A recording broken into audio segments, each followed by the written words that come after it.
The newest Dragon Ball game just got its release date trailer, and the release date trailer, despite how pretty it looks, has several major issues I think that are not only going to affect the game at launch, but affect the game probably forever.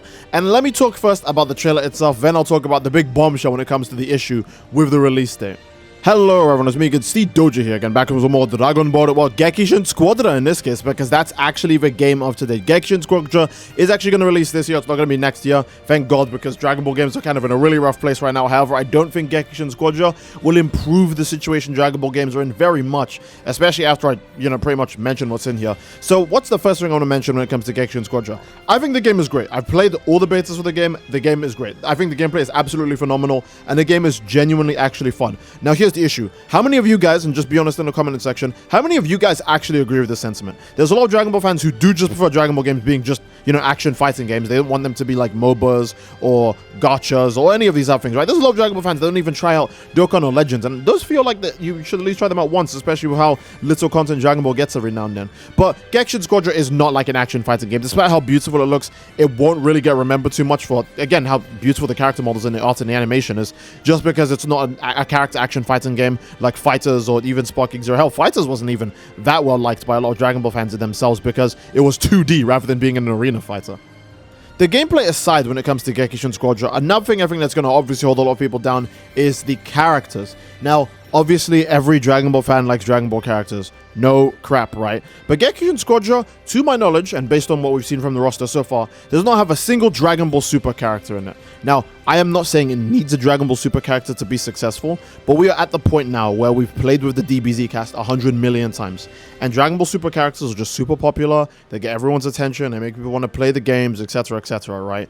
And another major thing is, I think when it comes to newer audiences, a lot of people just skip straight to Dragon Ball Super. I'm being serious. We used to get people who skip Dragon Ball to watch Z. Now we're getting people who skip Z to watch Super. So I think, honestly, it's in their best interest to probably include one Super character launch. Maybe they'll announce like Blue Goku and Blue Vegeta before the game actually comes out, right? Because we still have like a bit before the game comes out. But it doesn't change the fact that another thing that I think that's low-key disappointing is that we're probably not going to get multi-stage transformation characters, because we see Cell go from first to final form like right away. And again, no one cares about second form Cell, but I don't know, maybe I'll talk about this point like more in the video later down the line, but I just want to say we're not going to get multi-stage characters, so you're not going to see like a Super Saiyan Blue Goku that goes into Kaioken, then UI Sign, then UI or anything like nuts like that. We'll probably only see characters go up one stage in this game, since Frieza is still in his first form. He didn't go final form the entire trailer, so yeah. With the smaller roster size, people are going to be less incentivized to pick characters that they care even less about now. A good example is I think Krillin is really good in this game. First One Baby is probably the best character in this game. But the thing is, he's a GT character, and there's nothing wrong with GT characters. But a lot of people, again, the mainstream Dragon Ball audience, because they're basically praying that this game attracts an actual mainstream audience that's not Dragon Ball. Kind of like how Fighters attracted a bunch of people who didn't give a single damn about Dragon Ball to the game, because the core gameplay was so good, and Fighters became massively successful on its own, even without the help of Dragon Ball fans.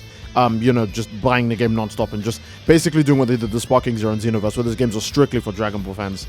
And then, if you're someone else, you can maybe get into them. But Sparking Zero and Fighters feel like they were made for like mass appeal when it comes to the rosters, the art, the animation, the effects, the core gameplay. No, well, less so for Sparking Zero, more so for Fighters, but you know what I mean when it comes to core gameplay.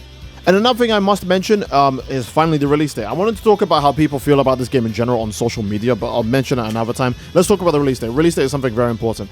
This game comes out on September. Now, I don't think I need to tell you September is full of a bunch of kind of heavy hitter games. I think one of the biggest issues with releasing a game in September is, if you guys have used any social media recently, you will see even some game studios are actually now saying, we're not going to release our game in September exclusively because of like Hollow Knight Silksong. And you know what? That is completely valid. That's a game that people have been waiting to release. That game is up there in the meme category with like Bloodborne 2 and like Titanfall 3. Like games that like don't exist, right? People have been waiting for that for ages. So releasing any game around I'm not saying releasing a game around September is bad in general, but releasing a kind of low-key Dragon Ball game like only like 5 days after Silksong comes out, I don't know. I wouldn't do that. Because let's be real, Gekishin Squadra, despite being like free, it's probably going to be free. Despite being free, is probably not going to get people to pull themselves away from all of these cool games that are coming out. Not just the games that have come out like this month, but also next month, And hell, even the games of the month after might be like a bad decision to go up against, because it still has to, you know, go up against games like Sonic Team Racing, which are just going to steal people's time, especially because all the Mario Kart fans are going to want to, you know, play something, right? Mario Kart World fans are hungry right now. They want to play something, so they'll probably jump to Sonic Team World Racing. And you could say, oh, well, it's a free game. It's not really going to get its, like, you know, its player base impacted by releasing alongside the big thing. But no, they do, because here's the issue with a free game. Even if you don't have to buy it, you still have to play it. But if you're playing something else, you're not going to be playing that game anymore. You see what I mean? You are a human being. You can only play one game at a time, unless if you're like a god and you have like 4 arms and 2 faces, right?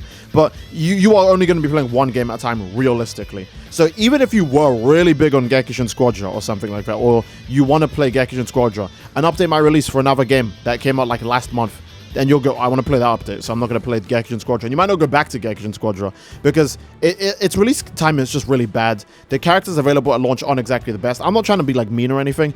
No one cares about Deborah. I'll let Krillin stay because he's at least a GOAT and he was an OG Dragon Ball. But Deborah kind of is only in the game for gameplay variety's sake, and there's nothing wrong with that. That's good for attracting a mainstream audience. But again, you have to remember, core Dragon Ball fans do not care about that. They just want to see Blue Goku. They just want to see Ultra Instinct Goku. They just want to see Goku Black. They just want to see Goku with another goddamn hair color, or like DBS Broly or Gogeta or something. Let me get back to these 2 points really quick. I want to talk more again about the character roster size.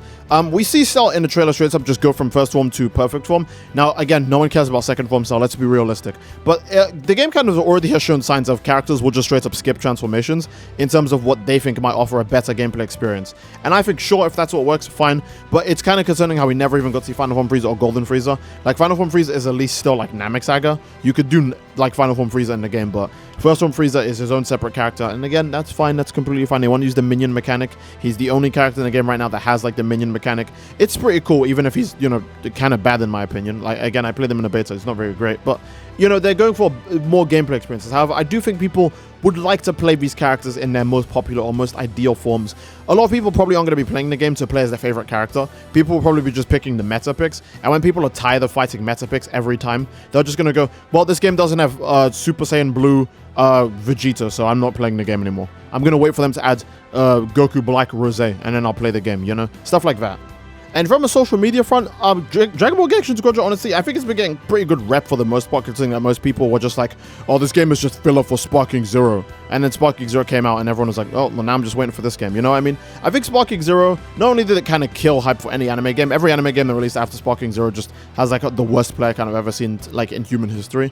But I think it's given people a bit more hope for things that are less like Sparking Zero. People will now see arena fighters and maybe think brighter of them because they go, hey, it's something actually different, it's not a cash grab, which might be the reason why they're still going forward with Gekishin Squadra, because they're just confident that people will just be like, hey, you know what, my worldview, my view on gaming has been broadened because Sparking Zero wasn't exactly to my liking, and I have a bigger, better understanding of what makes a game. It can't just be arena fighters non-stop, because sometimes it can look great and be a shallow game with very little content. And honestly, I think that's a good place to end the video, guys. Again, not much to say about Gekishin Squadra. We have to wait for it to release. And after Cell's reveal, I think there's still 4 more characters they have to reveal. So maybe if we're lucky, we'll actually see a bit more. Because I know recently they did tease Daima Goku as well for the game, and that was very, very cool. I think he can also go Super Saiyan based on one thing I saw, but I don't remember too well. So, yeah, there's still 4 more characters you have to see after Cell. Since we do have Majin Buu, Cell, Frieza, we'll probably get like maybe DBS, maybe a Daima villain, or character occupying the last few slots. Who knows, but I think that's a good place to end the video. I do hope you fellas have all enjoyed. Please do leave a like in the video. Don't forget to subscribe, as it greatly supports the channel. Leave a comment down below as to what you'd like to see next, amigos. And that'll be it. I love you all, I hope you enjoyed, and I'll see you all next time. Take care and peace.